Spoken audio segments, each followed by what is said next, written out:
Welcome to another episode of Reseller Evolution. I'm Scott. And I'm Carl. How's it going, Carl? Good. No, Are it's you good. sure? Yeah, it's Everything's great. good? Thank you for everyone to listening to the weather forecast for the week. This week we have lowering temperatures and rain. So that's good. We 19 had rain degrees. too. We had quite a bit of rain. I think it rained last night. So We might even get some green back. No, how was your week? How was your week at the booth and sales and dude, life? honestly, my sales on eBay the last 2 weeks have been really good. Yeah. And the booth has been good too. The booth is actually maybe slightly higher than my expectations. Like I set a monthly expectation, which is all year, like all 12 months is exactly the same. Mm-hmm. And last year, every month, I think except for September, was above or way above. And it's been hovering this whole year right around that line. And I think this month is slightly ahead of that line. Well, I know it is slightly ahead of that line. So, yeah, this is the month of August, so we're only halfway through it roughly, but everything's been going really well, like sales wise. I mean, future predictions could be a different story, but I mean, Yeah. as of right now and last week, yeah, everything is going pretty good. Oh, good. But I even went out garage yard sailing on Saturday and picked up a lot of really cool stuff for really good prices. I went to this yard sale as a little community. I went to it last year, and last year was the first year they did it. Mm. And so there was a lot of fresh meat out there. You know what I mean? Yeah, I know what you mean. And this year was kind of the same. I noticed the most of the people that were out last year were also out this year. I think they just did so good. But there was a lot less buyers, but we had some big community townwides that I think a lot of people went to. I didn't go to them. I strictly stayed around that one area and then moved into Simcoe, but because it was just outside of Simcoe and I was going, I knew I was going to go there. That was my goal, is to get there. Got there about 6:45, maybe even 6:30. Actually, I think I got there really early. And did you see the Instagram? I did. Okay. So you would have saw the stuff. I got some cameras in there. Cameras was the biggest cameras, purchase. Yeah. I got all that stuff for $75. He was asking for $100. I paid $75 for that bin of camera stuff. Yeah, I remember there was a Canon AE1. There was two of them. There were two? Yeah, okay. Yeah, there was 3 Canon lenses, and a Zenix, or there was another, I think it's German. There was another camera as well. So nice. I think the AE1s could probably get $150. Yeah, it depends on the lens as well. Like if it's a better lens, a lot of value can actually be in the lens. Yeah. So, well, the main reason that I went for that high of a price, because you never know if they're working or what condition they're in. The guy said he used to be into photography. Yeah. So he had all this equipment. So I felt, and they look relatively good condition, which is important. But well, he went down in price. What was I going to say? The reason I got the deal, like he went down to $75. You know what I mean? I think $50 is kind of where I would have liked to have been on that, but yeah, because usually you pick those cameras up for like $5 or $10, right? So yeah, but he had all that stuff. Where I guess, and I guess what I was going to say is the lenses were Canon. Lenses were Canon. Like the spare lenses were Canon too. Yeah. So I kind like they weren't these off brands that kind of. That's the thing that like I'll check to see if they've swapped out the main lens. And if they have, then I lose a lot of interest, but not like I'm an expert on that stuff. But yeah, that makes a big difference. Like I might do, like it looks clean, it helps a lot. I might just make sure that like it, you can do the aperture goes when you take a picture. Yeah. and stuff like that. Like I had a camera just the other week where it didn't go, it didn't work at all, so I left it. But anyways, no, that's a really, you've done well.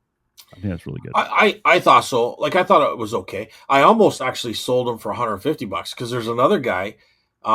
His son, yeah, actually used to listen to the Sunday night show. Yeah.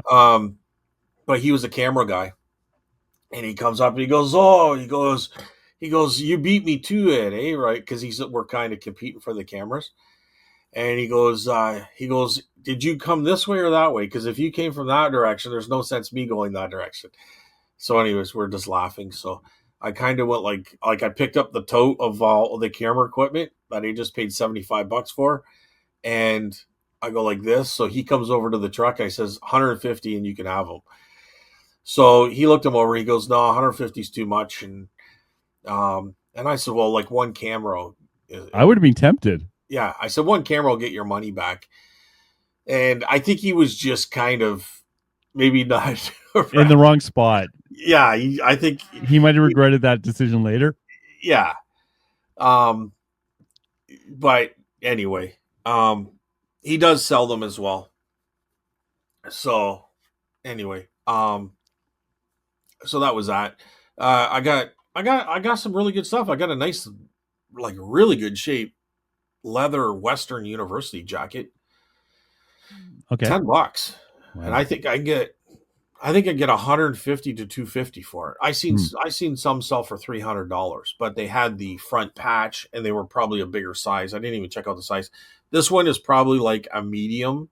I don't think it's a large. I think it's more of a medium. So, I don't know. I guess 18-year-old, 19-year-old kids might like it because they'll probably still fit in that. But I know it wouldn't fit me for $10. But for $10, right? So it's got Western on the back and everything. It's great shape. And I got a bunch of other stuff too. I just can't even think right now, but it was a pretty. I was pretty happy with the weekend with the good for garage sales. Yeah, I didn't source anything from the flea market. No one was actually selling really much outside. It was weird. I think they're competing with another big sale that day, so places I normally source from weren't there. Only place I went to is Valley Village, and of course I picked up audio tapes. They're like my bread and butter. They're just so easy. Yeah, I just don't see them like too much. Like I have seen them obviously, but I find them once in a blue moon, and then I look for more. Like I only get the good ones. Yeah, but they're just no work and they sell. So that's my favorite thing. And a Starbucks mug. So, okay, a really good one or okay? It's okay one. We'll see. Because some get like a lot of comps for it, which is really strange. So who knows? I might have made a mistake. Oh, I went to an auction where I did make a mistake. Oh, yeah. So I saw a pin that thought was gold, but it said gold top, which means just a thin layer on top of the pin was gold. But I thought it was just solid gold, so I paid too much. That was not my best auction, to be honest. It's like I bought, the Fisher Price castle. Yep. So some of those figures can be worth like $15-20 each, eh? Okay. And it had a lot of the figures, and the dragon one can be good. But when I got home, someone's been chewing on these figures. Yeah. Why don't they They should disclose that? Well, it's not that it's a live auction. Okay. And it's kind of. They're pretty clear on buyer beware. And I'm not always the best at looking at stuff, I must admit. So it'll be fine. I'm going to be fine. It's just, And I also got like Amy said, like I got a bunch of jewelry, right? Because I got that pin and a whole bunch of other jewelry. And Amy was like, "Why did you buy all that jewelry? You don't like jewelry?" I say, "I don't know." And now I'm surrounded by jewelry. So, but some of it's vintage. So put it in a canning jar. Put $15 on it. That's a good idea. And just get it out. But tape the jar so that they can't go dumping it out and look at it. Like just tape, like put some, your clear packaging tape. Just put it on the jar so that the jar can't be opened. Oh, that's smart. Yeah, that's what I do. I'll be there, but yeah, no, it's a good idea. Because otherwise, it's going to sit in my death pile forever. But yeah, and prices were fine. It's just like at the auction. Actually, there was less of a crowd than normal, which is good. But I find at this auction there's a lot of broken stuff, so you have to be kind of careful. So it was fine. The booth was a little quiet this weekend. My friend John came in. We were trying to rearrange the booth a bit to get more stuff into it, which was, of course, the second you start pulling down the booth for stuff, like 1,000 people enter the booth. It was like comical in a way, but frustrating. Not that I'm complaining about customers coming into my booth and checking stuff out, but and online, well, I had a can I the worst part is like I was boasting to my friend Simon at the market. He's a young guy who does a lot of Funko Pops and toys and Pokemon stuff. And we're talking about this Funko Pop I sold for 60 American. And I was boasting because he was trying to buy it before and I wouldn't sell it to him because I wanted top price. And then after I boasted about it, I get home and they cancel the sale. And they said Oh, because their son ordered it. oh, I was like, not that big. I don't care, right? Like really, I yeah. don't care. But it was just funny. So I didn't admit my shame on Facebook. Um, oh, and I had a returned postcard for insufficient postage. So I screwed up somehow. You know, Oh, which is I wasn't even sure they quite did that. So I was going to the United States, and I thought I did the math wrong, but obviously I did it right. But I obviously did it wrong. so what do you Uh, do with that? Just drop it in the mailbox? yeah, usually that's all I do. So I just put two stamps on Yeah, and resent it. It should be fine. Before I use these other stamps, and I think I hate these little P stamps, right? These permanent stamps. yeah. Is the value of those really depends, and it's like I find it confusing. I don't like that system, but anyways, I taught the postcard buyers are the best people in the world, by the way, the most friendliest people. So I sent them a message just saying, "Hey, just so you know, this happened. I'm resending it out," and they didn't even like they sent me a message saying like, "Oh yeah, I sent something out and someone stole the." I put a gift card in there and they stole it and got returned, and nothing to do with like what happened, right? Yeah. Just that they had a returned address to thing too, and they weren't even concerned at all. So it's like okay, good. So it wasn't my best week for that stuff, but So I guess you just throw it in an envelope. But you said you just added some sense to it? well, no, You'd have to. honestly, I just used a new envelope. Like I could have Oh, used okay. that old. I could still use the old one because the stamps aren't canceled, right? Right. Oh, So they're next not. time they're not. So next time I have a one that's going just in Canada, Yeah. I can just reuse the envelope, right? Just tape the Okay. back where I opened it, and it should be fine. Yeah. And there's enough postage on there to be fine in Canada. But I'm I'm not the best for this, trying to save money on postage. Jesus. That's funny. Yeah. My sign worked again at the flea market. I had someone try to sell me sports cards. I gave that lead to my friend John though, because I don't want to get into that stuff. What I think I mentioned last time, but really I need a website because they asked, "Do you have a website? Do you have a website?" It's like, no, I don't have a website. I really should. They're not that expensive. So, there's that happening, and what else? I guess the other big thing, I don't know, was there anything else you wanted to mention about sales? Like I didn't have anything really interesting to say for sales. Like the Funko Pop would have been nice at $60 American, but alas. Yeah. No. Not really. I mean, I was like my sales have been really good, and I've got a small store right now. There's only 400 something in it, but a lot are toy soldiers. But I had a lot of things that I thought were good too. Like I sold a Garfield phone for Yeah. $130 or something. Um, I mean, okay, so I guess kind of the unwritten rule of thumb was that we were going to not have a bolo, but kind of talk about a sale, and that would whatever the item was would be considered the bolo. But I sold the vintage bubble gum machines. It's the little prizes, Yes. and I put 250 plus another handful, or like another 10 to 20, just to make it more than the 250.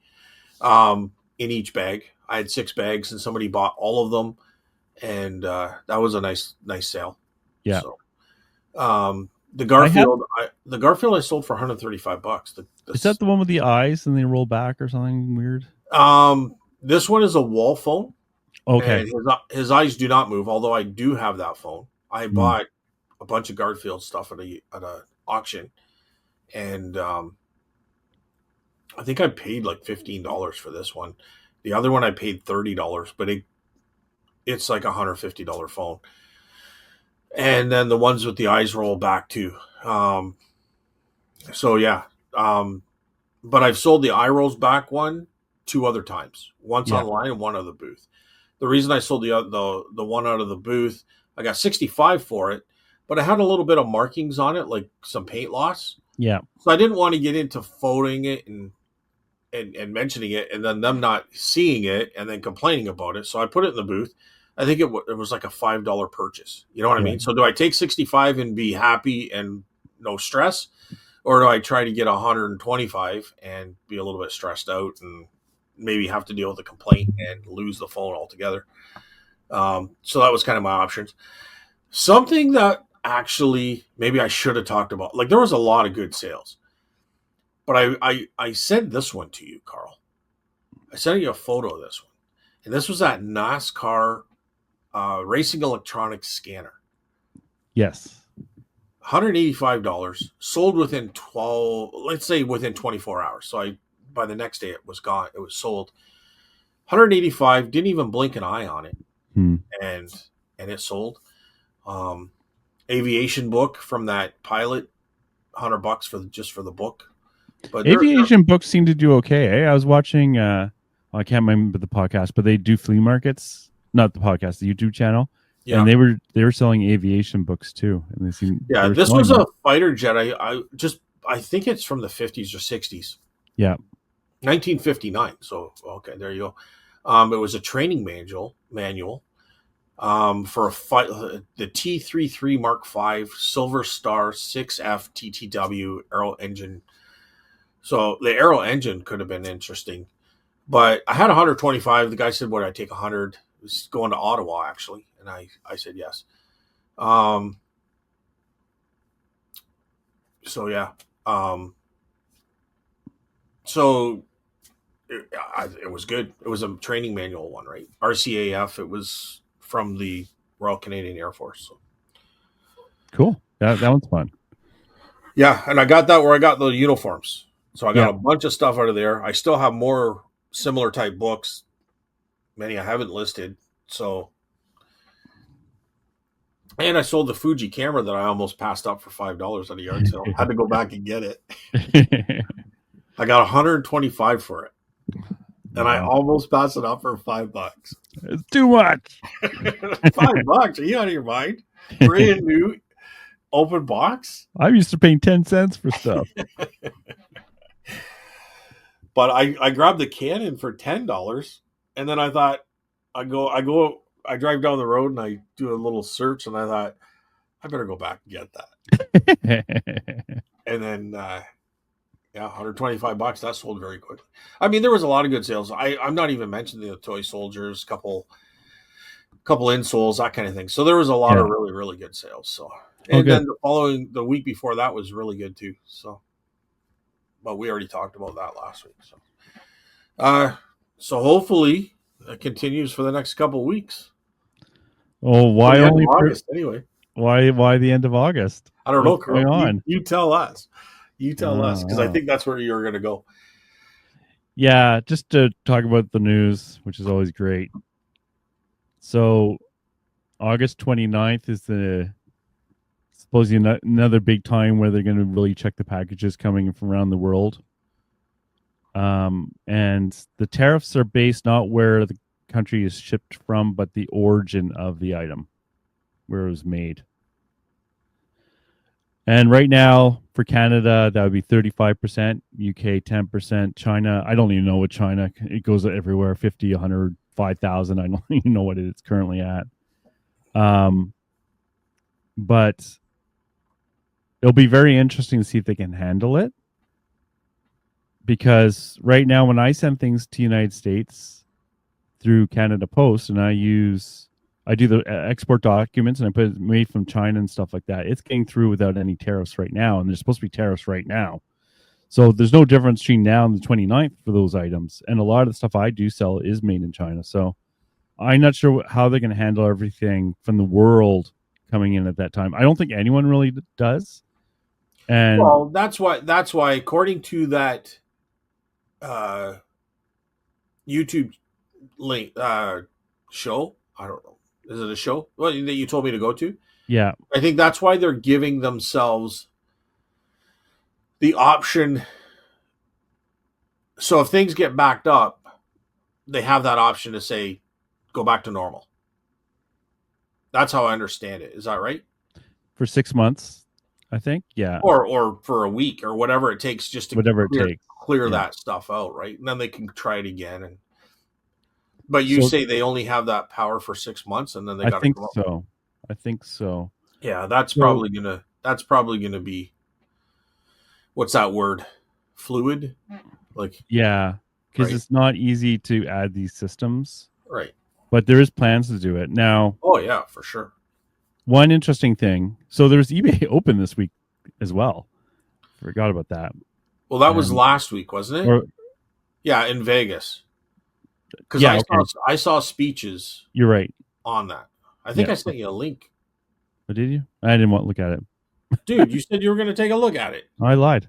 It was talking about AI within eBay. Okay. Well, anyways, I did watch stuff on it.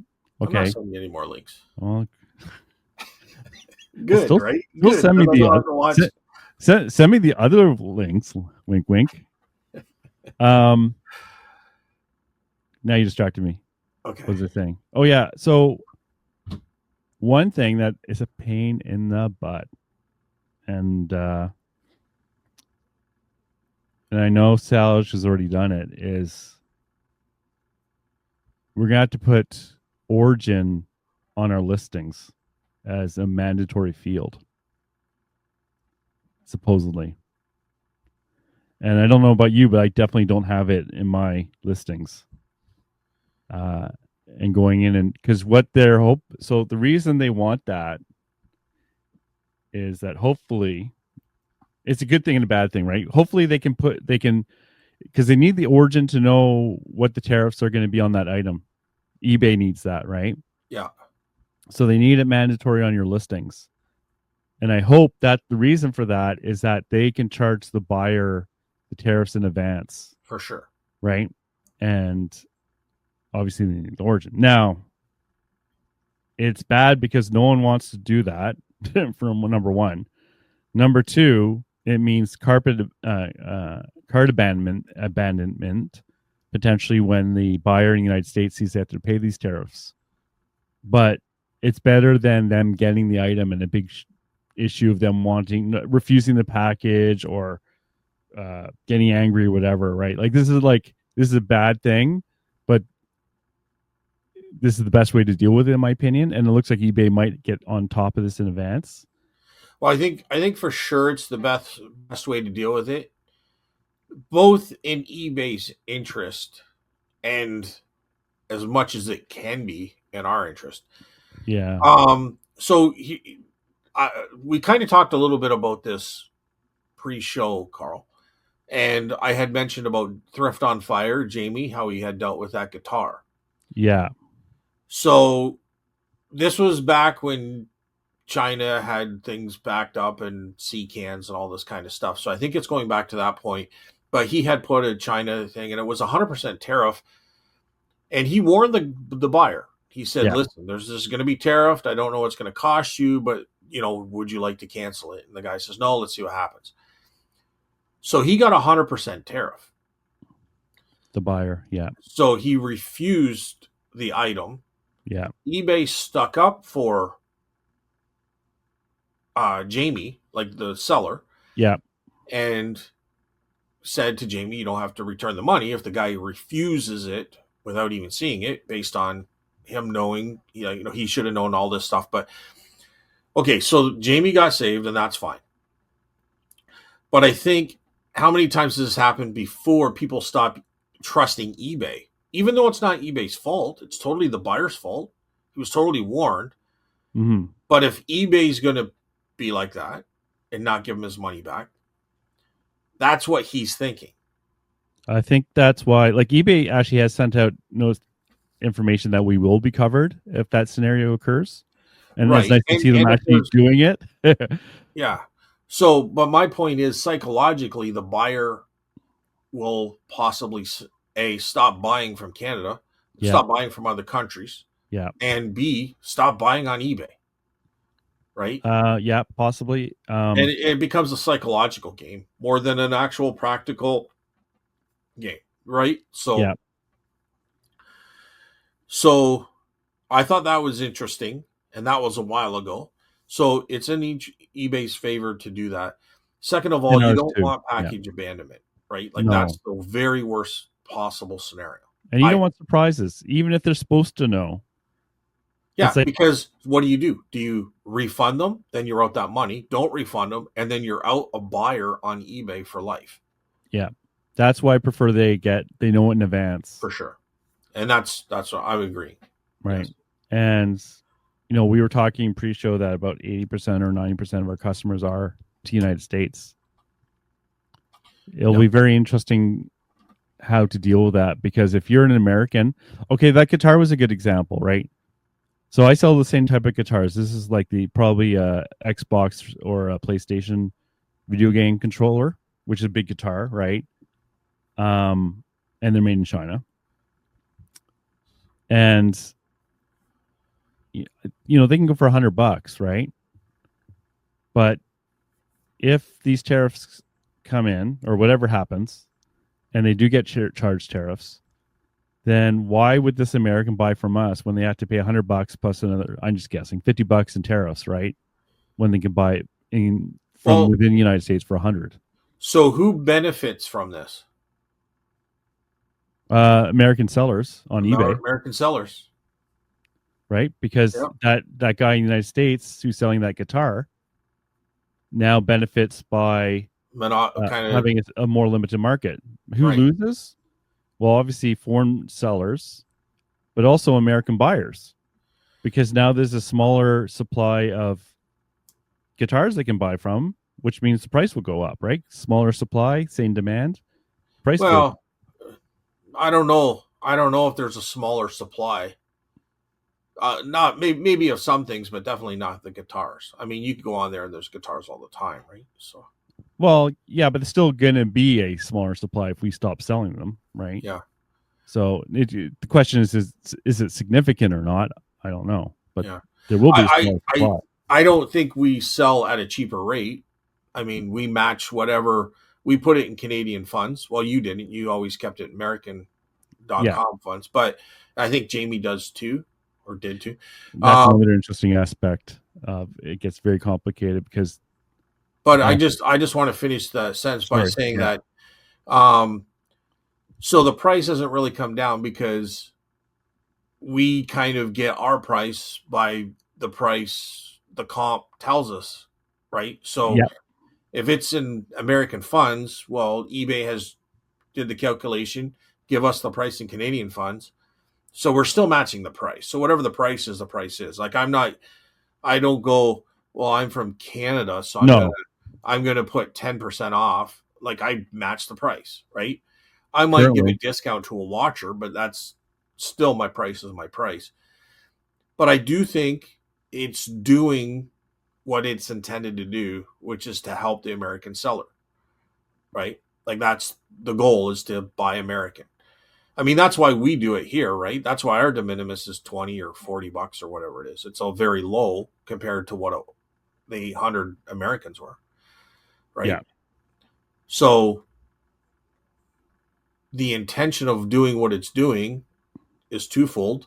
And if people do buy from us, they make money out. The government makes money, and if they don't, well, then it's made. The American seller makes is going to benefit more. yeah. So I guess the question is, how do we react to that? You could I lower have your some strategies. you could lower your price, as a Canadian seller Right. to compensate for that potential duty. Which means the American buyer isn't going to gain that much They in a won't do difference. anything. Yeah, By the time he pays duties, it's the same it's if going they to be compensate. roughly the same. But it gets very complicated then because Which gets back to the psychological part of it, on my mind. exactly. Okay. Because I think honestly, like the reason I list on .com is it doesn't trick the Americans because they can still see it's from Canada. Yeah. It's just that it's less obvious that it's coming from Canada. And I think that benefited us. And that was a Canadian thing. Like no one else can do that. That's only Canadians were allowed to sell on .com as far as I know. And in addition to that, I'm going to say you had the advantage in that way because they didn't have to do any calculation when it comes to, like, I always got frustrated with selling on Dossier. Well, I'll give you 25 for it. Well, I'm Yeah. asking 50. I'm not going to take 50%, but then it's like, well, 25 is actually like 35. You know, I mean, I'm just giving ballpark, like I don't have an item in mind where that Mm-hmm. actual Mm-hmm. equation is. I'm just throwing Mm-hmm. out numbers. But I'm saying I would think it's a real low ball offer, but by the time when I put it back in, like, from American to Canadian dollars, so then I had to go in and say, well, is that US funds or Canadian funds, right? And then, well, American. So then I'd say, okay, I'll accept your offer. I'll adjust to accept offers, put that offer in, I'll accept it. Well, then they still put in $25. So I'm like, well, are they just messing with me? Or do they actually know? And I'm like, you know, it would get silly. So the psychological advantage of you putting it in American dollars is big. You know what I mean? I think that's Oh a big yeah. advantage I think it is, which is why I did it. for sure. Um, it's not that big a deal for me because a lot of I can look at comps in American dollars anyways, and you don't have to worry about that conversion too. Because like when the American would look at that listing, if it was on .com, it would show the American price, but if it's on .ca, it would show the Canadian, and then underneath it would show the American price. But it was just like I don't want them even ever seeing the Canadian price because psychologically it looks bigger when they look at the listing itself, not when they're looking at the result page, but when they're Yeah. actually looking at the listing. Yeah.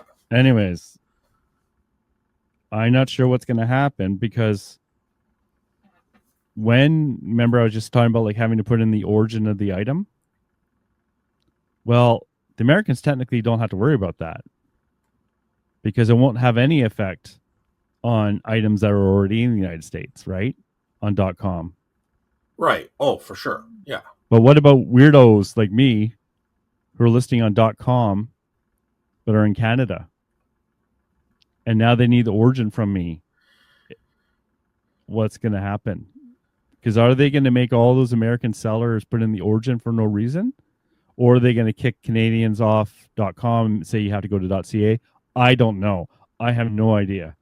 I don't even know. I would say for your own peace of mind, you might have to go back to .ca Yeah.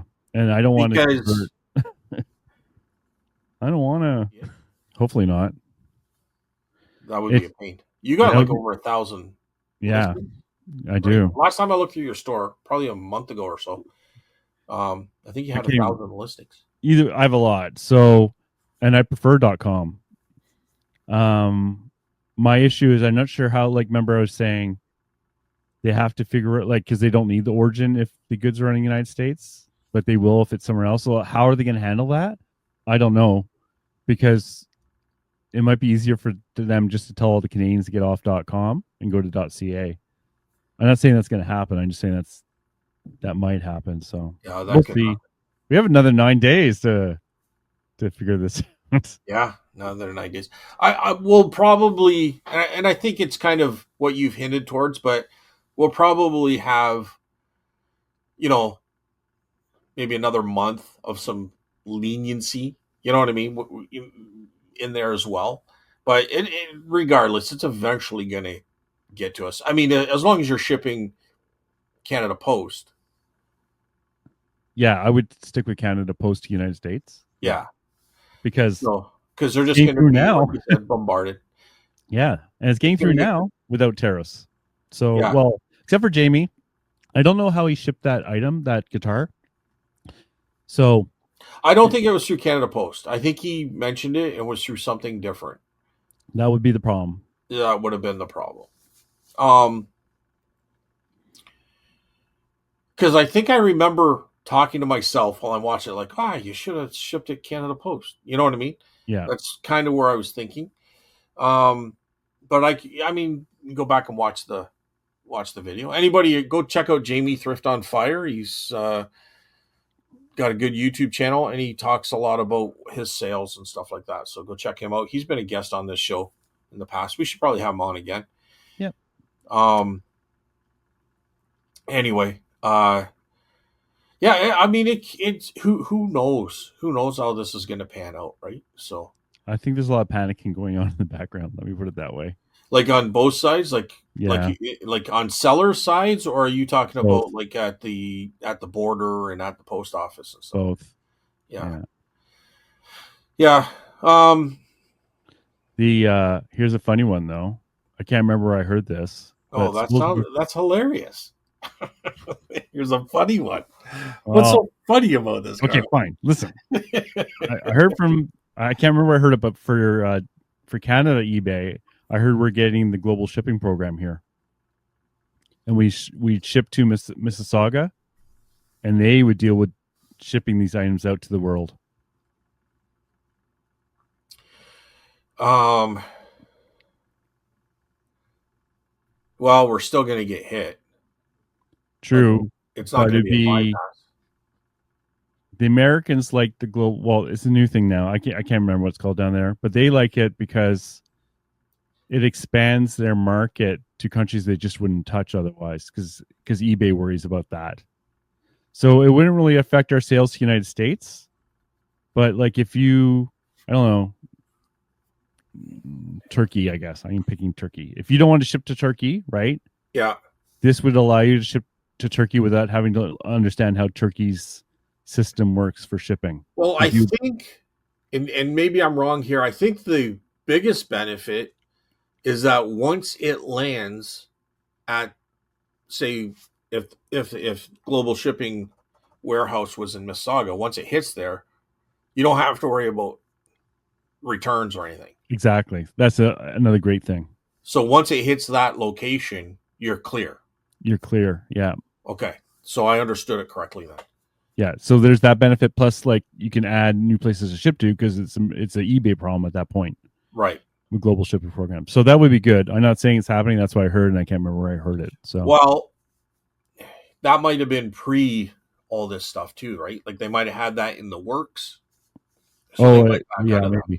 you Yeah, know, yeah, because yeah. it might just be way too complicated now. Well, they announced it last week, supposedly. So Oh, because that okay. would have been eBay.ca eBay Live, right? I should confirm before the show. I just kind of remembered about it, to be honest. Well, I mean, okay. I don't know if we said this yet live or if this was part of the conversation, but you had mentioned where eBay is trying to, or maybe it was a good thing, or we agreed upon that. I'm not exactly sure how it came up, but there was something to do with eBay would collect those duties before on behalf of whatever, and then the buyer would see that cost when they pay it. Yeah, DPP. Okay. So if that is what eBay does do or is doing, then I don't think the global shipping thing would be obsolete. I think it would be maybe even more important. Yeah. I'm not sure. Like, Right? Because they collect any dues. Because you know what? Like the Americans aren't the only ones that do it. Like I remember one guy bought a toy off me, and I don't know. I think it was $185 is what I sold it for, but he paid 250, $260 by the time he got it in taxes and stuff. Right? yeah. So this is all countries have this kind of tax thing in place. Well, if you think of it, UPS and FedEx already deals with this anyways. Because they do offer DPP in Canada, Even Chit Chats, which is very small comparatively, offers DPP to Canadians. So they figured it out somehow, at least the United States. Yeah, and I don't think eBay figured it out already with the taxes for the state taxes. Yeah, Remember and all they the didn't. state taxes and Yeah, stuff that had to be paid. So they've yeah, already figured it out. It's just a matter of implementing another another system. part of it. Yeah, Um, I think I think that's the way it's going to end up going. And we're not going to like I don't know. This is my opinion, but I would think sales on everything aren't going to dry up. no, It might drop to 20% of your, which is a huge hit. Don't get me wrong, but maybe 20-25% is American instead of 80% yeah, are your sales. yeah, So I don't know. Do you think a global shipping thing would be cheaper shipping? no, it'd be more expensive because they have to add a service and they have to get paid for that service, so it'd be more expensive. It would just be less laborious. Like, the reason the Americans like it, because if you're a seller down there, they don't have to learn how like turkey works, right? They just, and if the buyer wants to pay that extra cost, which they are, if you're living in Turkey and you want that item from the United States, you might be willing to pay because you want to buy it. Otherwise, you can't buy it, right? So where would that extra cost occur? On the seller or the buyer? On the buyer. Okay.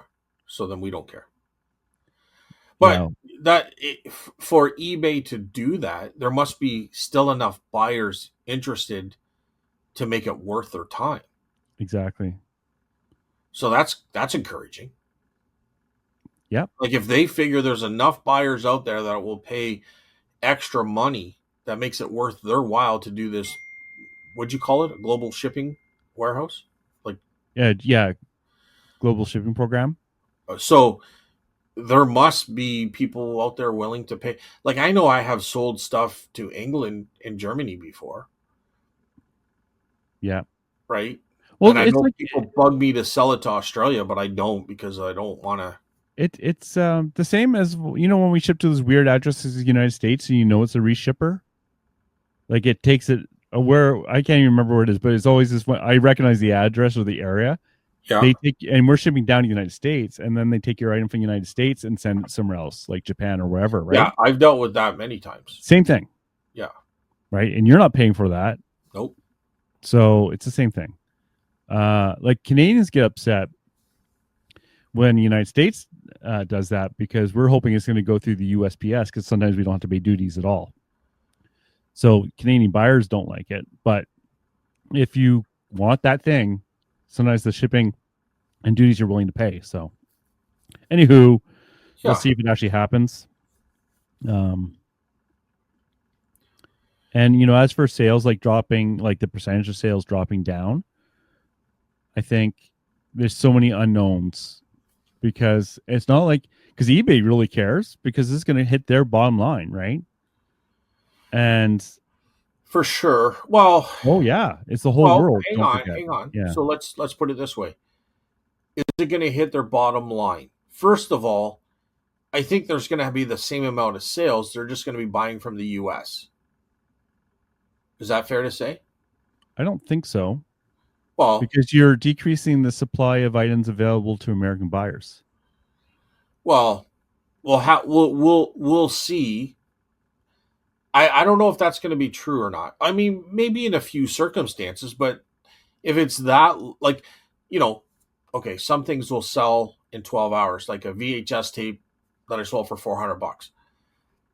But that kind of thing is going to sell anyway, right? Like, if I put that up in Canada and the person has to pay duties on that, that person's probably going to buy that item anyway.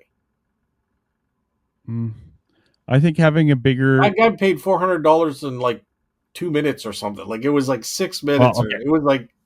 it There's was always like so quick. It was so quick. right. There are always going to be things like that, but Yes. honestly, you're shrinking the number of sellers and you're shrinking the potential number of well, not buyers, but you're definitely shrinking the number of potential sellers, and I guess in a way buyers too. So your market shrinks. So I can't see that as being anything but Well, bad. it shrinks if you lose buyers. I don't think sellers are going to shrink that much. In fact, what might happen, you might increase the amount of people who go back to who start selling or go to selling within the US, True. right? Could. So that could happen. Um, so I don't know. I think it's just going to shift. I don't think they're really going to lose. Um, where they I could. might gain, where they Yeah. might gain is where they add taxes and everything else. Now they're going to add duties in there because that's going to give them incentive to put that item and have those duties paid with on the eBay platform, because now they're going to take the commission out of that added into it as well. So that's going to hurt us, but they're going to make money off that. All they're True. doing is taking a percentage off the duty amount, right? So I $100, if you're paying 25%, that's an extra $25. They get a percentage off that extra $25 that we're not making, but true. they're taking it out of our profits. True. But it's impossible to say. I would feel that losing the sale completely and losing that 3% on the total sale. And I understand what you're saying. You're saying there's going to be some more sellers in the United States. I get that. It's where does the balance between those two things happening? I have a feeling it's to their disadvantage, but I don't have any numbers to back myself up. So Yeah. it's I'm going to speculation. say, I think, like, if I can't find my item in Walmart, I'll go to Canadian Tire. I'm still a buyer. I'm just going It, to buy it somewhere else. Or if it's too expensive at Home Depot, I'm going to go to Canadian Tire or Walmart. I'm still going to buy it. I'm looking for that item. I'm just going to buy it somewhere else. So if it's too expensive to buy from Canada, I'm just going to buy from America, yeah, or from I'm an just American. saying. Anyways, we could go in circles forever. We'll see what No, happens. Right? you said your point. I'm just saying that's what I think. I don't Yeah, think yeah, eBay's going to yeah, lose. It's just going to shift where that money comes from. yeah. Feel a little different, but we'll see. We'll see. Either way, I want to. I don't want anything to change. I like my selling 80% to 90% to the Americans. It's if the shipping is cheaper for one. Yeah, I don't think it's 90%, but you're on .com, so maybe it is that high for Well, you. I eighty think it's percent then. around 80, 75 to 80% Yeah, for 80, me. sure. And it's really hard to tell when the toy soldiers come in, because I do have a lot of Canadians that buy the toy soldiers. There's guys from Alberta, Quebec, Yeah, Ontario, yeah. Ottawa. You know what I mean? Hmm. Hmm. Um, so that's probably even brought it lower. But if I take those out of the equation, it's, and I've always said this before the toy soldiers, it's about 75, 80%. Yeah, I agree. It's somewhere Yeah. in there. I never really tracked that detailed, like, but it's in that range because it didn't really make a difference to me, to be honest, uh, in terms of knowing that number. But yeah, yeah, I don't know what else to say about that. Like, it's all a lot of things still shaking up. There could be delays again. I think the main focus again is you might need to know the origin of your goods. Hopefully not, but I know Sal said he already did it in his store. Really? He's been really Already? bored. Well, yeah. I'm not going to do it until probably like the 27th. I had to be told to do it. If I'm being told that I can't, then I'll use that as a good time to purge my store at the same time. Yeah, I'm more afraid of anything that the buyer, like, I think eBay backed Jamie on this because he had messaged the buyer and he put the correct information in. Yeah. Which, on the other side, if he didn't put the correct information in, there probably would have been no duties. So, like, it's, and he shipped with Canada Post. Like, Yes.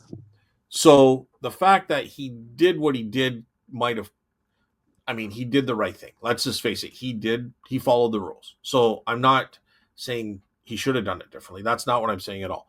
But what I am saying is that he did everything right, which possibly is the reason for the duties being applied. However, if he didn't do it right, eBay might not have backed him on that. That's where I'm trying to get with this. Yeah. So that's where I'm a little bit concerned. If I don't fill out the form properly and it does get hit with duties, am I screwed? Right? And it's okay on a 25, 30, even a $30 item. But what if it's a $200 item Yeah. and I lose that? Or it's a big item and it cost $40 to $35 to ship. Yeah. Like, I don't want to start losing that kind of money. You know what I mean? Like Hmm. once or twice, it's what happens throughout the year. It's no big deal. But I don't want it to be consistent, or I don't want it because I tried to pull a fast one and not fill in the box. So that's where I'm a little bit concerned, right? But not until the 29th. But it'll be interesting to maybe we just keep going like you said and wait and see what happens, or do you just start filling it out properly and see where it goes from there? Still shipping with Canada Post, you know, Yeah. Well, like I said, I've been filling it out correctly, and no problems yet with Canada Post. with Canada Post. But I don't think there's a concern until the 29th. I think more important than all this tariff talk and stuff is the de minimis. I think the de minimis is going to be a huge game changer, and that hasn't happened yet. That doesn't happen till then. Uh, Because basically everything needs to be dutied at that point. So yes. it's not like they're trying to pick and choose, right? The only thing with the manufacturer, it's going to determine what duty should be applied. But there Yeah. should always be duties applied after the 29th. Yeah. No Everything. matter where it's made, except if it's made in the United States, which I don't know what happens then. Well, yeah, it's hard to say. That's I don't know.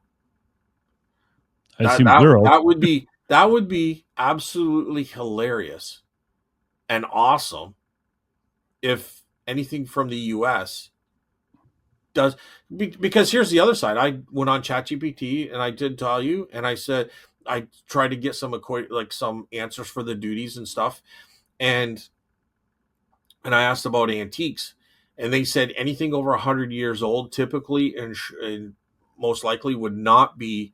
I could probably even find it. I might even have kept it. No, I did take it out, but I could quickly find out here if you want me to waste that time, Carl. No, But it because basically we said that anything over 100 years old right. typically and most likely would not be uh, charged a duty. Right. So I don't know. That's just what it said. I don't know if it's true. It probably had I've little like. heard I've heard so many weird things when it comes to that. Like someone was saying used goods, like, even if they're new, don't get duties on it, and they No, compete. that's I did. I think I Not actually. you, but other people. I think the Right. first thing I asked was used goods, and they said, "Yeah, used Yeah. goods will get Right. hit." That was So ChatGPT yeah, for the listeners listening. yeah. There's the other question of gifts too, which I've never looked up because I doesn't affect me as a business. Like, Well, those guys that you recommended me to listen to did talk about gifts, oh, okay. and I think they're going to get hit. Yeah, because if you give people loopholes, they'll go right through it, right? Yeah, yeah. I think even gifts are going to get. Even when you send things to UK, because what people used to do is say, "Oh, the item costs $1 and the shipping costs $500." And so when it went to get duties, they're putting the duties on the dollar rather than the shipping cost, right? This is Yeah, years and years and years ago in UK. So now they just put duties on the entire cost, including shipping, to stop that stuff, right? But you know, it'll be interesting, dude. It'll be yeah. interesting. Um, I I have a few strategies. I don't know if you want to talk about strategies that you're going to try to do to, um, to try to keep reselling as a Oh, Canadian. sure, sure. That I am interested in this. Like, okay, so what? So I haven't decided on a few of them, but the ones I have decided on is increase a large amount. Like, and I have the inventory to do it. Thank God. I don't have to go out and buy more inventory. I could just deal with what I have, and it would probably last me an entire year, to be quite honest. Um, Increase the amount I'm listing per day by a significant amount. So instead of being like a buyer and enjoying my life, I'm going to have to be a hardcore worker and list. I'm thinking, put in an 8-hour day, try to get a goal of 20 to 25 items uh, on average. Some days aren't going to happen, but on average, like a toy soldier day, I could easily list that in a day. I could Yeah. probably do that in a few hours, to be Yeah. honest. Yeah.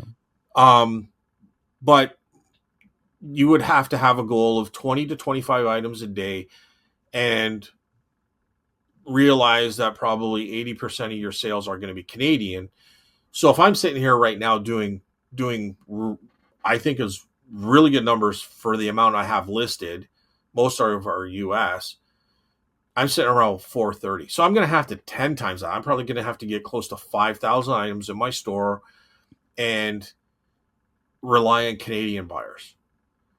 So I think that's going to increase amount. I also have a very good antique store. I'm very lucky and fortunate to found the location I have and focus on that. So you last week you heard the phone call. I'm not reducing the size of my square footage at my booths. I'm keeping them, but I am changing them up. But that's going to be important. You know what I mean? As a Mm-hmm. reseller, that's going to be important to continue with that. Alternative local selling markets. Right. So you could go to flea markets if you can find one that you're happy with that is sufficient and worthy of your time and efforts. Um, you could go to I'm in antique, so I could start hitting these yearly or sometimes or twice a year, but there's multiple of them. So maybe I have to do 5 of these throughout the summer, hit some of these big antique shows, right? And sell my stuff there. Um, but I'll have to find alternatives. Maybe do some Facebook Marketplace for some of the more rare, bigger items. So there's going to be changes on how I do things. I think eBay still is going to be like my juggernaut of doing things, and I'm hoping it stays that way. But I'm going to have to rely heavily on the Canadians to buy these items, which means I'm going to have to put a lot more stuff and a lot more effort into my eBay.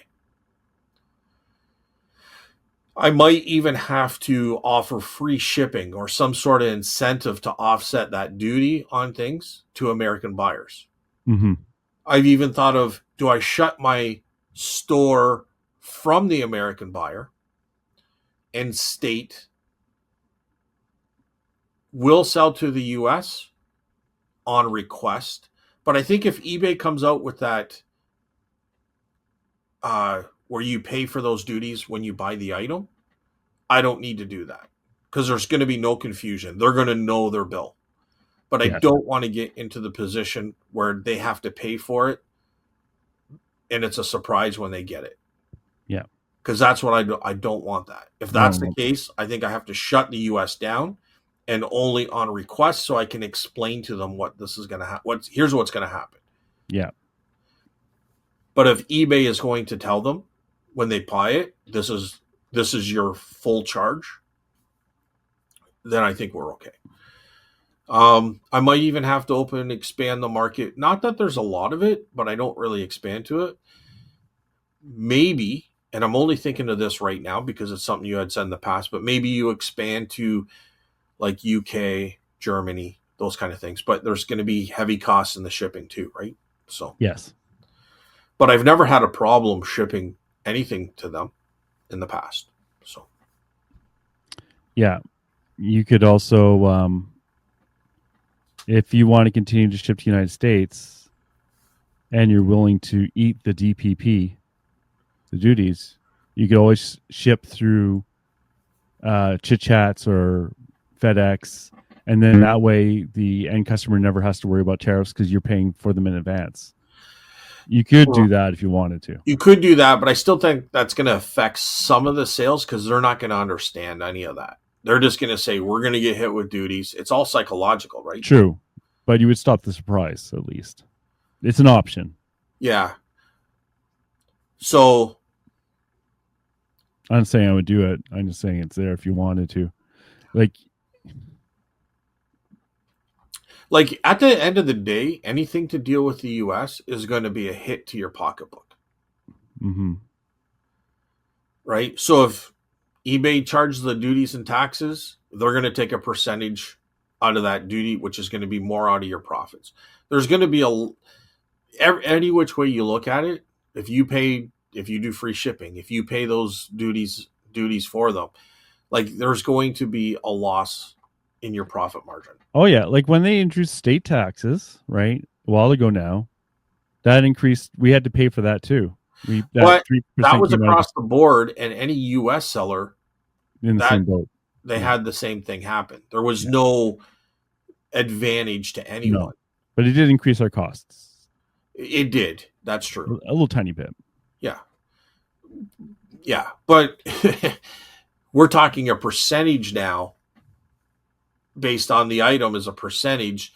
So that's going to, if you're selling a $500 item, that's a big percentage that eBay's going to take a percentage from, Oh yeah, right? So either way you look at it, it's,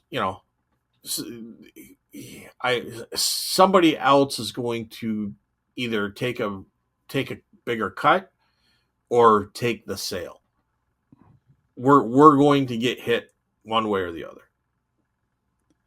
you know, the one thing is, well, not good thing, but it's the whole world going to the United States. We're all in the same boat. So if it was just Canada in that boat, I'd be more worried because eBay would be like, "Who cares? It's just Canada." Or not even eBay. Forget eBay. Whatever the UPS, USPS, they're going, oh, we have a problem with Canada. Well, let's not worry about it. But now it's the whole world. There's more likely solutions to come out because it's not just us they have to worry about. It's everyone. That's Well, one advantage of being in that big boat. to a degree, I agree with you, but also right now there's a lot of like we're at a 35%, where UK might be at 10%. So if we don't hurry up and try to get something settled here soon, I think the more damage is like every day more and more damage is being done. Oh yeah, it depends what you sell. Like I actually, honestly, I sell very few Canadian goods. Yeah, but it doesn't matter. Like if you're selling something from the UK, psychologically is what I'm speaking here, Carl. Okay, The damage is being done psychologically every day that this right. continues on, because all they're going to do, and this is what I would do, like if I was someone who was buying and I didn't know any of this because I didn't do research Yeah, because there was no interest there, yeah, I'm going to say this is coming from Canada. Well, I know they're hit right now with a 35% tariff. So it doesn't matter if it's coming from the UK because I only see it as coming from Canada. That's where I'm buying it. So I'm going to associate 35%. Oh, I see what you mean. I'm Yeah, not, but if we can hurry up and settle something and get a 10% tariff, 10% is a huge difference, right? And maybe that doesn't play as much as a factor, but 35, 50%, yeah. that is like, It's and hard to it's so hard to tell. Like, are they going to know there's a difference? I think psychologically it's going to hurt more than it is Are going they going to. to know UK is 10%? Are they going to know? You know, it's so No, no, it is. no. They're not going to know UK's 10%, but you're saying it comes across the world. You brought the world into this. And what I'm saying, they're not even going to know that it's from another part of the world. They're going to say it's from Canada. This is what they're hit with. The Right. opposite is true. They might think, say we get down to 10% in our agreement, but China's at 50%. They're going to think, oh, it's coming from Canada. They're not going to realize that this item might be from China, which is 50%, until they go Yeah. to buy it. They're Yeah. just going to see Canada. That's what I'm I saying. agree. I agree. Psychologically, I agree. I agree. Yeah. because they're not they're And they're they're going to work every day. Their vested interest isn't about de minimis. no. If you ask anyone on the street de minimis, they're not even going, what is What? de minimis, They're not right? watching podcasts and talking about de minimis for like Yeah, they an don't even hour know every what de day. minimis is, dude. I I think it was 3 years into reselling before I knew what de minimis was myself. I'm So pretty sure I had to repeat it a few times before. Like, what? de What are you minimis, talking about, Carl? but I but think yeah, yeah, yeah. I you agree. know what I Yeah. mean? Some Yeah. guy in Idaho, some guy out there, he doesn't care. he wants to go fishing, and if you got a fishing lure that he Right. wants, he's going to buy it. If it's made That in China and it costs him $300 for that fishing lure, he's going to change his mind. this That's is what I'm saying. why I'm keep saying over and over. I think eBay will deal with it eventually because if Chit Chats can do it, eBay can deal with it. Well, they've already done it when it comes to taxes, so But yeah, exactly. there's Right. no way that So they can't do it. They'll just I'm hopeful. well, to a degree. Like I don't want them to figure it out too soon because we still might float under the radar for a couple months. So It's 9 days. but And shipping a Canada Post, we still might, you know. But if eBay's charging it, we don't. It doesn't matter if Canada Post does or United States Postal Service does. Like if they have to let it through because they're backlogged, it don't matter. eBay's already got the money, so oh, I see. Well, I don't care at that point. Well, I do care, I guess, you because know what I mean. Like that. whatever. Yeah, Oh, like what a right mess. now we might float under the radar. Oh, Yeah, you're right. you know, And honestly, what we're talking about is why so many Canadians are already traumatized from buying from the United States. I mean, there is It one solution. right. Everybody ships on a Wednesday. Everybody Yeah, in the yeah, world we ships on Wednesday, overload and the then they're border on one flooded day. on Wednesday, and then Oh, that's good. We should start that up. That's a great idea. right, Uh and then it's like, oh, we got to push this through, and then they're sitting there having coffee with their feet up in the dust every other day of the week. So I still think we should reopen the old alcohol smuggling routes. We'll get a jalopy and we'll just race across the border. yeah, Put the yeah. goods underneath Wait, underneath in the wheel well there. It's like here's your Funko Pop, duty yeah. free. Do a drone flight Oh, there you can see we. across the lake. Yeah. Yeah. Unfortunately, my shipment is going to California, and the battery only lasts to Kentucky or wherever, Oh like well, all we got to do is get it Nevada. to like the Nevada. smuggler on the other side there. Oh yeah, that's right. That's right. See, new businesses are going to boom along the border. All these high speed motorboat sales are going to like suddenly jump. Yeah, we got Yeah. eBay prohibition, all the smuggling because of the Yeah, I you know guess what you I could mean. also just sell United States made goods. That might work Yeah, yeah, if there's truly no duty on them, right? They might get suspicious when everything you're sending down happens to be made from in the United States, but yeah. The part start doing fines and penalties, and yeah. oh, it's going to be fun. It's going to be interesting. It might be so frustrating, Carl. You just go back to work, not because of the lack of sales, it's just because it's a headache. Yeah. You know what I mean? Like if it becomes you have to answer a question about duties every single time you sell an item to the US, Yeah. and then 80% of those turn into no sales because you give them an answer they didn't want to hear. Like I mean, it could get frustrating in many different ways. We could also eliminate a lot of other sellers in Canada this way. You want to Well, look at I it think it will. I think it will. anytime you put a roadblock up. Yeah. Well, you know, that's an interesting situation. Like maybe it does prevent a lot of Canadians from reselling, like selling on eBay to the point where you and the people that survive it or stick it out end up getting more sales as a result because there's less sellers. Yep. Because In as fact, long as the buyers remain or increase, that's your objective. If the sellers, if as long as the buyers increase, if the sellers decrease, that's just benefit to you. what do they say? It's like whenever something bad happens, there's opportunities. Like you could look at it that way too. Yeah, You might yeah. have to change like what you're selling because Well, I think you're I'm going to have sure. to definitely change your prices. I don't think you can compete with American prices. I think when you comp something, I think no matter what you're going to have to do is drop it 15%, 20%. Does that Yeah. like I do because okay, put it this way, if you want the American buyers, you're already going to have to drop it down to about 20%, and if you want to sell your stuff to Canadian buyers, you got to be more competitive with your sales, and I think Canadians are cheaper. And here's another thing, Yeah. Carl, and I don't even want to go this direction, but it's popped in my head every now and then something does. But if if Canada, let's just say, and fingers crossed it doesn't happen, but let's just say we get affected so bad we go into a recession, there's going to be less people buying. There's going to be less jobs, less people with money that can afford it. You know, we're not, we pay a lot higher taxes in the US. I don't know what their food prices are, but I know their gas prices are a little bit cheaper, and ours is like, I'm just saying, like, you could have less people being able to buy and people that can afford things. Like, I mean, people with a $25 an hour job right now, you can't live on your own. I don't think at that amount without, I don't think you have much money left at the end of the day. And that's unfortunate because $25 an hour job should be a good, like a decent supportive living for one person. Mm-hmm. But I don't know. Like, without putting overtime in, if that's even an option. You know what I mean? By the time you pay $2,000 rent and your food and your gas and maybe a car payment, definitely insurance is involved in that. Not much left over, dude. Yeah, that's a big issue. Right? So who knows where this could lead? This could lead into that scenario too, which is now I'm really depressed.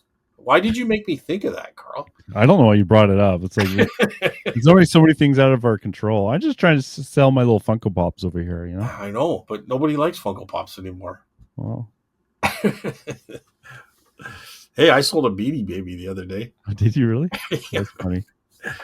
What I get? $12.95, I think. Mhm. But yeah, who knows? Who knows? Here's another thing, Carl. If you shut your store down to everyone but just Canada, you don't have to worry about duties and like any of the duties or anything. You don't have to put in where it's made and all that kind of stuff. There was a couple items that were made in China. They were brand new, like a knife set and stuff like that. I Yeah. just put what I paid $2 at a yard sale, brand new in the package. But I think they were worth $35 to $40 online Yeah. for the same package. I think I put around $35, $30, and I just only Canada. I didn't even give it an option to the US for those. I do that sometimes if it's something I don't want to ship across the border. Like There were toothbrushes, a you few can't, items that did that. believe it or not, you can't ship toothbrushes across the border. So you have weird things like that I've had, but not for a while have I had that issue. But these were just steak knives. They were new in the package, but it was made in China. So I just put Canada only. Canada only. But I bet you I've done in the last month maybe 5 items like that. That's the other thing with being on .ca is you can restrict shipping to United States, where if you're on .com, you can't. Right. Well, for sure. You could probably. I wonder if you're on .com, can you restrict shipping to Canada? No, you can't. Oh, okay. You have to ship to United States if you're on .com, which is another thing. The other nightmare is like, I just keep thinking of issues. Like if you're looking for items as an American, and you type in Funko Pop and you see all the prices, it's not going to show the tariffs probably at that point. So you go into my listing in Canada, it shows $30. You think that's a great deal, and then you see the tariffs on top of that. All the search is screwed up. Oh, I don't know how they're going to deal with this. So sorry, I kind of blanked out there for a second. Okay, so say you're in the United States, you want to buy a Funko Pop, right? Right. And you're on .com. Yeah. So you do a search and you see all the listings that come up, right? And you see all the prices in the list results. Yeah. But the list result for me in Canada says $30, but it's not really $30 because once you go in there, right, and you go to buy it, then it's going to add the extra duty, right? Right. But you won't know that until you go to buy my thing. So all the search results are going to be screwed up. Right? Why would the search results be screwed because up? It'll list it by price, right? So you'll see like 5 Americans selling it, right? Yeah. At $30, and then you see me as a Canadian selling it for 30, right? Yeah. But when they go to buy it, it's only my listing that's going to have duties added, right? Right. So the initial search is going to be funky because you could think that there's no difference, but there is a difference, but you don't see it until you actually go to buy it, is what I'm trying to Well, say. that's to your advantage. True, but they'll get a lot of complaints from buyers. Like, what if you put? Even if I put a lower price on my listing, it Yeah, still will be deceiving. Like, say I put 25 bucks American on mine and everyone else says 30, right? Mine shows up first in the list when someone searches on eBay, but it's not really 25 because when the American goes in to buy it, then it's going to add the duties at that yeah. point. I mean, yeah. I don't know if that's going to matter too much. I mean, No. it's the same thing with shipping and stuff like that, right? Like, you don't. Here's the thing, but once you get in there and you see $50 for shipping a Funko Pop, what? Like, Well, I usually order with shipping included. Like when you do order by, you can order by price, but you can also order by price including shipping. well, maybe they'll do where you can price Add the including duty. everything, Yeah, maybe that's true. right? Ooh, I'm not coding anymore. I This know is a I nightmare. need a nut, dude. After that, oh It's like my all the god, things you don't. This is the thing with coding too. Is all the things you don't think about yeah, until you go to implement something, and it's like, oh wait a second, this doesn't work. yeah. Yeah. Um, Well, I put everyone else. I'm pretty sure we put everyone else to sleep because woo. no, we just put it in the hospital with stress. They need to Yeah. pop some Xanax or something. The other big issue, of course, is like you don't even some things don't even have the origin on it. What do you do? I don't No, know. I think you just make it up. You just put Canada. Well, I, no, but United dude, listen, States. I think it's one of those things where you do what you can. You know what I mean? Like, Yeah. if you can't find it, a customs officer's not going to sit there on a $30-$40 item and spend 5 hours trying to figure out the code. If Well, that was the point. especially if there's already a duty or already put on it. Well, You that know was what I what the mean? de minimis was for in the first place. And Was if Beavis and Butthead was listening to the show, that he said duty. yes. Anyway, go Yeah. ahead. That's what the de minimis was for in the first place, was to prevent bureaucratic costs for nothing, for cheap items. That's why it existed. Yeah, 800, I think, was way too high, but that was up to the Americans, so we had no I control I over thought it that. was perfect. I thought it should be 1,000. Well, for us, it was great. I mean, hey, listen, maybe we end up with a tremendous deal where there's no duties, no tax. Well, there'll be taxes always, but there's no duties across our border. Well, that'd Either be way, great. you can sell either way. Wouldn't that be great? Yep. Or no? Or would that Uh, or would that wreck businesses in Canada? well, that's another 3-hour discussion, which I really don't want to get into. But Well, that, I there don't is know. That's a there question, is reasons, like for dumping reasons, we have right? stuff like that. Um, yeah, it's a 3-hour discussion, man. All I'm thinking about is all the other things that happens with all that taxation stuff and like third party countries, digital sales tax, uh, protection of small industries. When other countries go in and like destroy your little tiny industry by selling under price, like this, it's so multifaceted that Right. I don't disagree with that, and that's why I think we're seeing this happen because they're doing what they're going to do. But look at like, and this is what is kind of gut wrenching to me because and I think you do the same. I think that's you're just argumenting their argument, but it's frustrating because you like okay, I'll say me. I'm kind of talking to us in general, but it's yeah, frustrating because we have a system in place, we've been utilizing that system, and it's been benefiting us as resellers on eBay. But now that country has decided that they want to reap some of those benefits back. And if you listen to the news, what's going on is you got a lot of companies right now fleeing Canada, small companies, they're forced to go to the US, right? To do so they, or else their company's not gonna, they're gonna lose all their clients, right? Their buyers. And then you see the ones that are staying here in Canada that are concerned. You know what I mean? So one side of me is upset about this, and the other side is like saying, I see their point. What do you think, Carl? Like, Uh, you that's you know what I mean? Like I understand what you're you just saying. said 800 is way too high in your opinion. I think it was too And high. then I Yeah, said, well, why don't we open up that border and that, allow us like but to that trade eight back and forth? And you said, well, it'll have a lot of damaging effects. well that $800 American was up to the Americans. Yeah.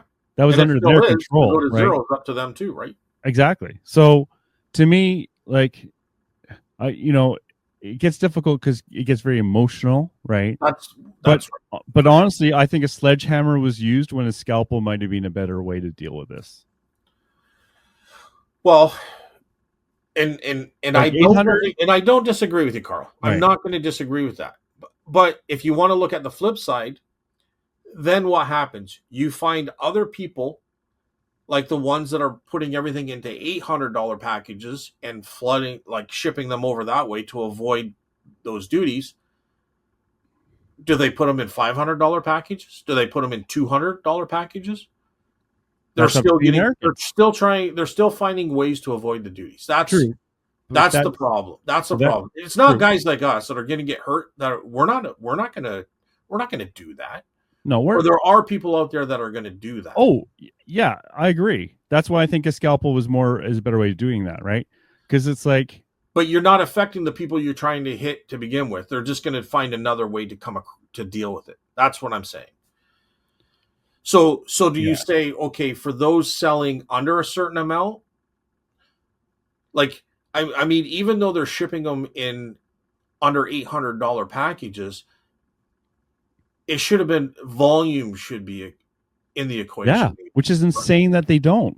Well, But that's a but that's what again, I would say. That's what I but would. again, that's up to the Americans. That's not us, Oh, dude, I'm right? agreeing. I'm agreeing So with that. um but it's also even more complicated than that.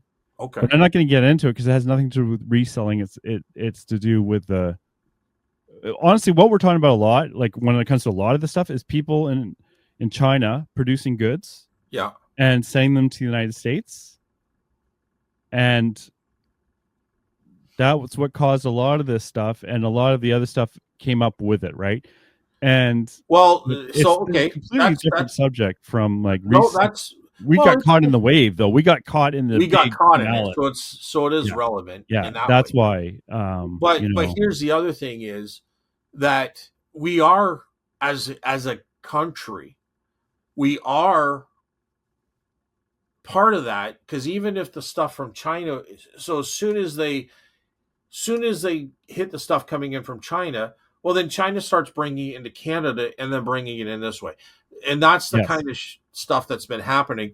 So those people should be friggin' fined if they're Well, it doing that. wasn't the problem is it wasn't illegal. That's the problem. Well, It wasn't against the 100%. right. Well, it wasn't illegal, and that's right. So So yeah, there's no so I guess they fines. can't be fined, but Yeah. those are the people that should be accountable and maybe they should have been the ones, you Well, know. the loophole should have been closed because those people aren't doing anything wrong. They're I following think the rules. they did do close the loophole. Uh, yes, which So, which is the sledgehammer, right? which is the But sledgehammer. like, I don't want to bore anyone, Nobody's but getting bored. but like that thing where, and this isn't saying that this is possible, is that you could send in multiple packages from Canada to United States on the same day, according to that channel we watched, right? Yeah. And separate them into separate $800 shipments, even though they're probably on the same bloody truck, and they still were under the $800 because each one is separated into a different box. So okay, That's so let's put insane. it this way.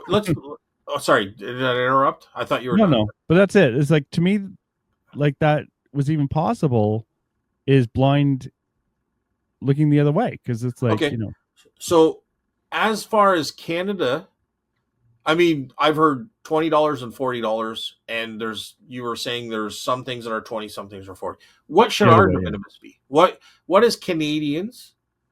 right. Because I would say if there should be 800 and a sledgehammer was used, but let's just say they used a scalpel and they put a 500. Like, what would a scalpel be? Because I'm saying we've already hit it with the sledgehammer, in I my opinion. I If it's wish what they had because like they should have either said like this, whatever your de minimis is, we're gonna match it, maybe, okay, right? That could be yeah. one solution. Or they could say you need to bring that up to a reasonable level, otherwise we're gonna go after you in some way, right? So I like the idea of we'll match it, but what should that match be? Where should we match it? And I'm asking your opinion because I really Yeah. don't know. Because you can see both arguments, right? If we match it at 200, let's say, is that going to really screw up a lot of people industries in Canada? Anyways, it'll be beneficial for us more than zero is as an eBay seller, but is that going to hurt other industries? Yes, because That's right, because that means that people in America is going to be able to take over some of the business of Canada. yes. Let's be blunt. Oh, They're I like am. 9 to 10 times our population, and they're richer than us per capita. Well, they're richer than us in some ways. I think resources ways Uh, we could be even more richer if we utilize those. True. I'm just talking about income. Our current situation. Income. Yeah. So, you know,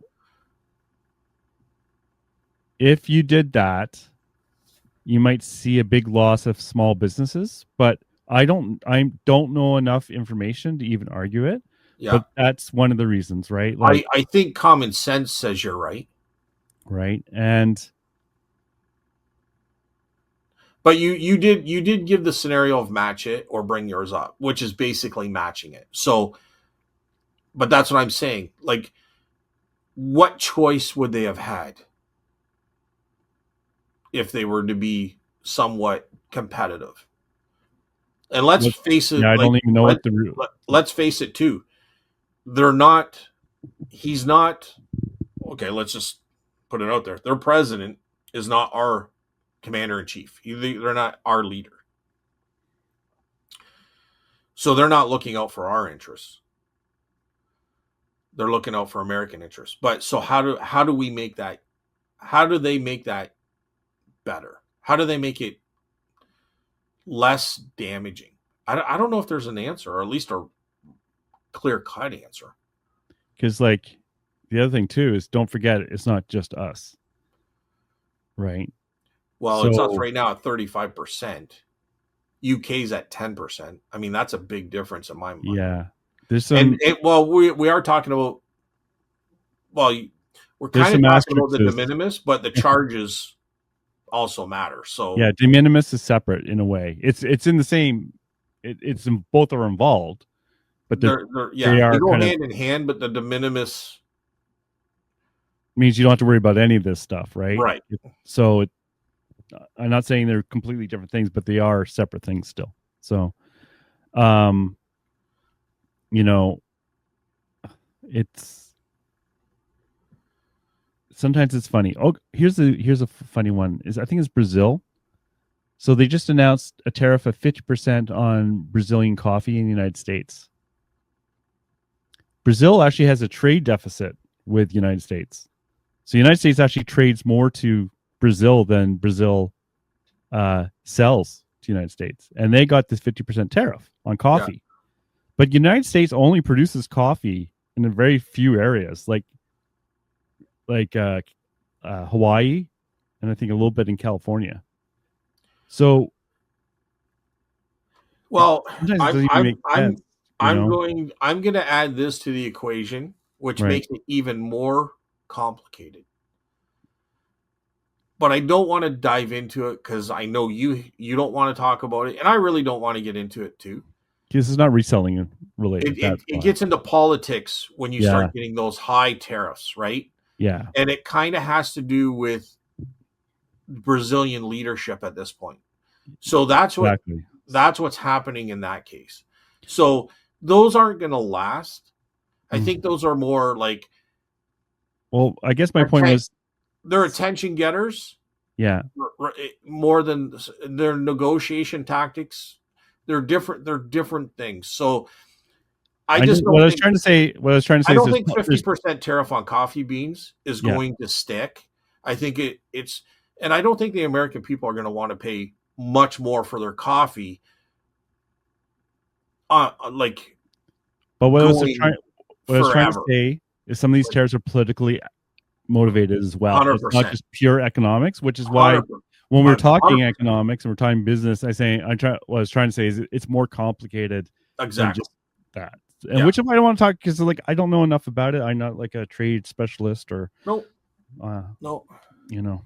But you're 100%. 100%. I agree. That's what I'm saying too. It's politically motivated at that Right. point. So some of it's logical and some of it is for other reasons. So Yeah. woo.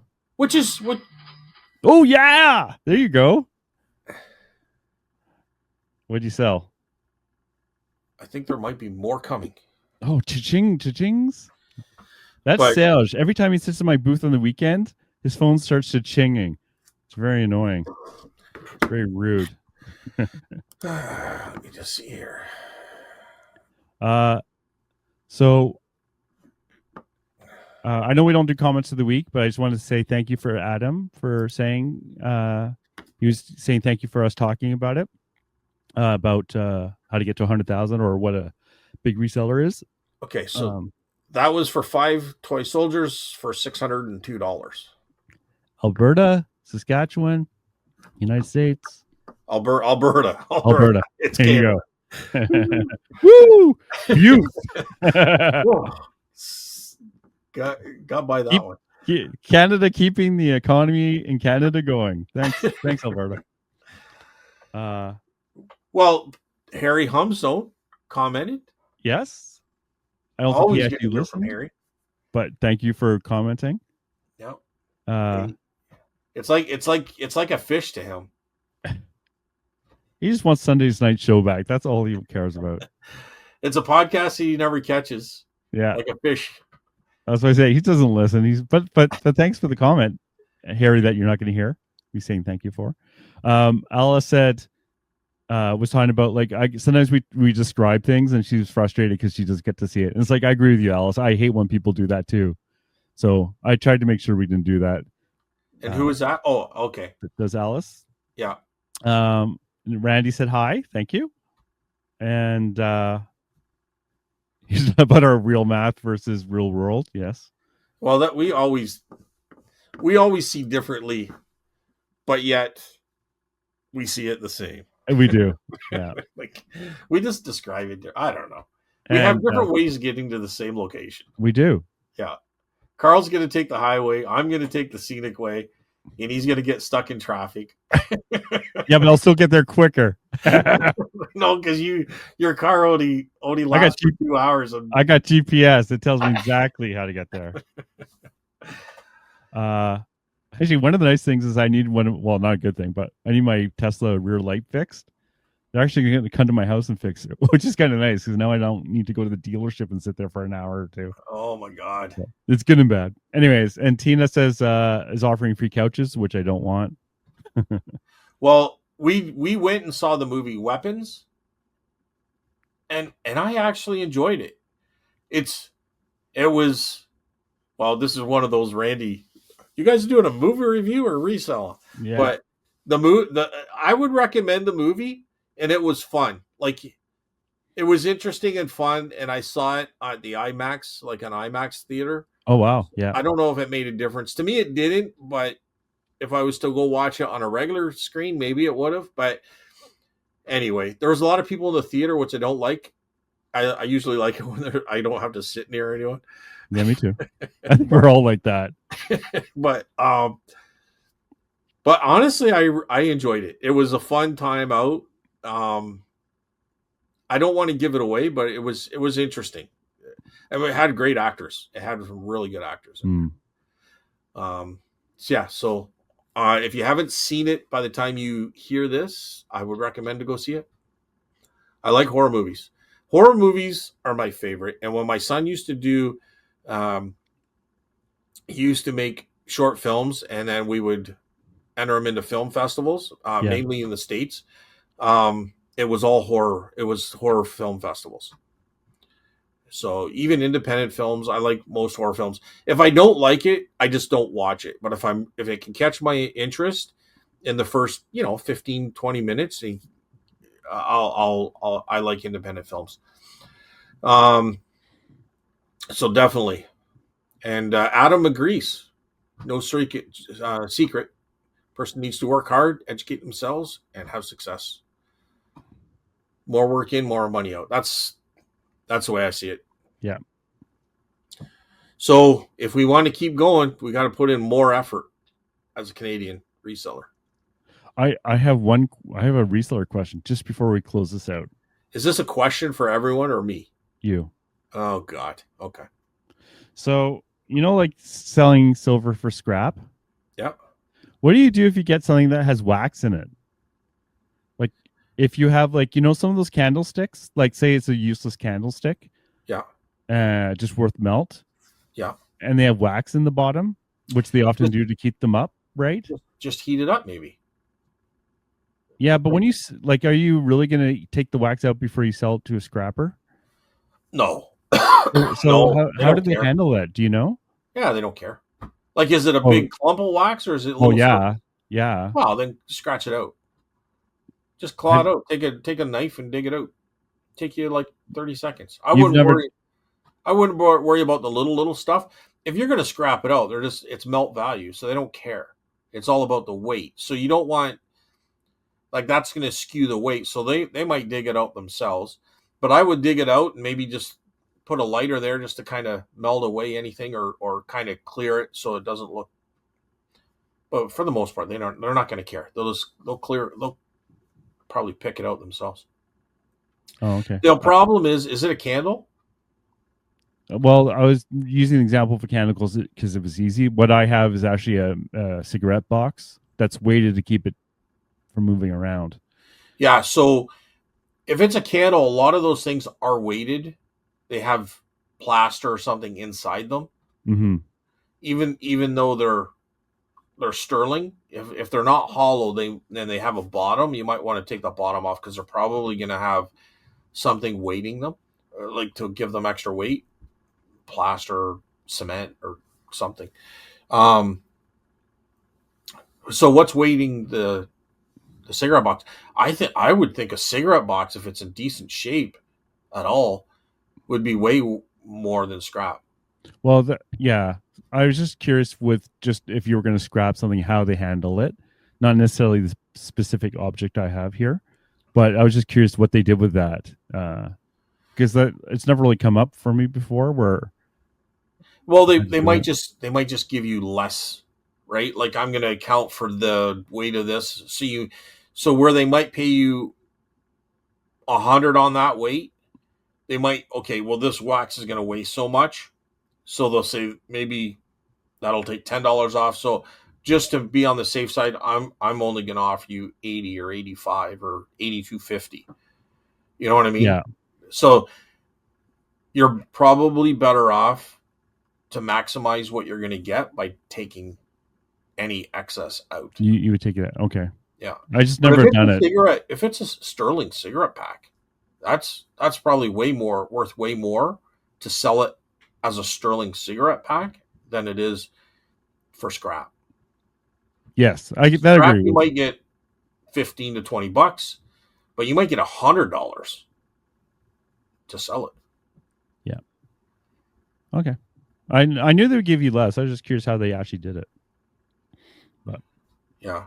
And they usually take about 20% off of whatever the melt price is, right.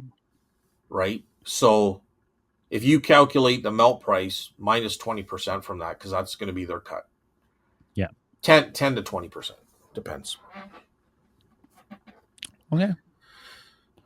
That looked like a pretty good cigarette pack, though. Well, I don't want to describe it because I don't want to get Alice upset. It's pretty. Don't worry about Come on. Yeah. Is it a good one? No. Yeah. It's not, which is why I was curious about melt, but that's why I used the candlesticks example because everyone knows what a candlestick looks like. It didn't really matter what the question was, more about what you do with stuff with wax in it rather than this particular item. Well, wax is going to be a lot lighter than a cement or weighted metal or whatever is in there. Mm-hmm. But that might be full sterling. Maybe it's weighted with sterling. Who knows? I don't know. I don't know your situation. Anyway, anything else, Carl? Nope, that's it. Hey, look at this. Oh, yeah. I'm just kidding, Alice. I'm just kidding. Anyway. I understand, Alice. I'm the same way. It drives me nuts when people do that. I'm listening to a podcast and they spoil everything. I hate it. It's like they're talking about history and then they spoil the upcoming, like what's going to happen. It's like, I don't want to know. I want to be surprised. Like, why are you spoiling your own podcast? Anyways. All right. Side rant off. All right. Anything else, Carl? Nope, that's it. Okay. Well, happy duty day. Duty. August 29th, duty day. All right. Well, good luck, everyone. Yeah. Hope you sell lots between now and August 29th. Actually, I'm interested in the comments to see what people think. I mean, we can only kind of laugh at the situation because the alternative is to cry. You know, and you don't want to cry. So, it is what it is, and I don't think it's going to be as devastating as it sounds. Although the potential's there to be very devastating. So, as a reseller, I mean, life goes on other ways. But like I said before, Carl, if I have to go back to Toyota, I'll have to go back to Toyota. And if you want to be really safe, use FedEx or one of those other companies, and pay the duties for them. If you really want to be safe, I don't want to do that, but you could do that. So that's it. Well, I'm not going to give too much advice because I don't know, dude. I don't know the situation. Right. I know with Canada Post right now, I've been okay with it, but we'll find out in 2 weeks. We'll find out. So sell lots. I just got 5 sales. Excellent. Just now. 1 buyer. So I can go have a nap. I'm done for the day. Excellent. Actually, you want to see how the store's doing today? Let's see how the store's doing today. Well, let's end it because I don't know. I just want to see. Oh, what? What do I got here? Mexican. Oh, it's a couple. It's bookends. They were Mexican themed. $10. A hat for $10. A book for $15. Toronto Argonauts sign for $20. That was a little plaque. And then a rug for $50.